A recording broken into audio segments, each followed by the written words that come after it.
पण त्या दिवशी दुसरा प्रश्न साहेब पुन्हा पत्रकारांचा होता, गोव्याला तुम्ही विमान घेऊन चाललाय, पण मुंबई सोलापूर कधी चालू होणार?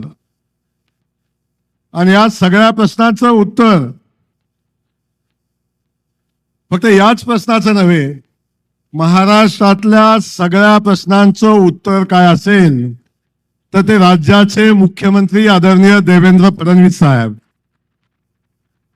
असा एक प्रश्न नाही की ज्या प्रश्नाला त्यांच्याकडे उत्तर नाही. त्यामुळे सातत्यानं आमचे सगळे विरोधक जेव्हा जेव्हा त्यांना प्रश्न विचारून अडचणीत आणण्याचा प्रयत्न करतात, तेव्हा तेव्हा आमचे सगळे विरोधक पुन्हा तोंडावर पडण्याचं काम त्यांचं होतं. असे महाराष्ट्राचे कर्तव्यदक्ष आणि महाराष्ट्राला विकासाकडे गतिमानतेनं घेऊन जाणारे आमचे मुख्यमंत्री आदरणीय देवेंद्रजी यांचं आज सोलापूर जिल्ह्यामध्ये मी मनापासून स्वागत करतो.